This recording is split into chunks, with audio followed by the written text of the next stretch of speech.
আজকে আমি রাতে বানিয়ে নেব মটরশুঁটির পরোটা। তো আমি সকালবেলাতেই পুরটাকে রেডি করে নিচ্ছি।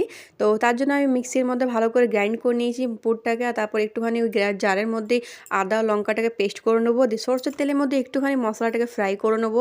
আদাটা লঙ্কাটাকে দিয়ে দেবো, একটুখানি জিরে ফোড়ন দিয়ে। তারপর পুরটা দিয়ে দেবো, দিয়ে ওর মধ্যে একটু জিরে গুঁড়ো নুন দিয়ে ভালো করে ফ্রাই করে নেবো।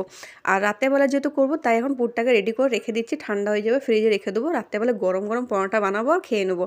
তো এই মটরশুঁটি পরোটা বানাবার পিছনে কিন্তু আমার একটা স্টোরিও আছে, যেটা মানে আগে আমার যখন বিয়ে ঠিক হয়েছিল, তো আমার বিয়েও যেহেতু শীতকাল করে ঠিক হয়েছিল, আমার মাকে আমি বলছিলাম যে মা এখন তোমার বিয়ে ঠিক হচ্ছে, তো শ্বশুরবাড়িতে গিয়েও তো রান্নাবান্না করে নানান রকম শিখে করতে হবে বলো, তো তুমি দাও মটরশুঁটি যখন কচুরিটা করছো তো আমাকে দাও, আমি শিখি।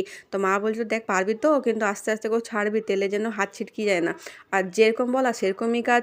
তো আমি বললাম যে হ্যাঁ পারবো। তো আমি যেই না তেলের মধ্যে মা বলে দিচ্ছিলো যে এরকমভাবে কর, আমি যেই করতে গেছি আর ফট করে এসে মটরশুঁটির পুরটা আমার হাতে এসে ছিটকে গেছিলো। আর তা তো মানে বাজে অবস্থা হাতের মধ্যে আমার সে।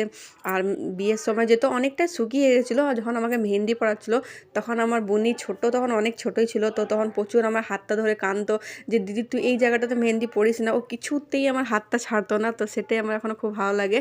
তো এই মনে পড়ে যায় যখনই আমি এই জিনিসগুলো করি, সেরকম মা আজকে বলছিল দেখ করবি যেন সাবধানে করবি। তো সেই একটা দিন ছিল, আর আজকে আমি এই করছি বিয়ের পর প্রথম মটরশুঁটি পরোটা। তো তোমাদের কি এরকম কোনো স্টোরি আছে? আমার এই জিনিসটা মানে এখনও মনে পড়ে। তারপরে এখানে দেখো পরোটাগুলো রাতে এক একটা করে ভালো করে ভেজে নিয়েছি কম তেল দিয়ে। আর রাত্রেবেলা মা করেছিল এখানে সয়াবিন দিয়ে আলু দিয়ে তরকারি, যেটা আমার খুবই পছন্দ। তো চলো, আমার ভিডিওটা তোমাদের কেমন লেগেছে অবশ্যই জানাবে। টাটা।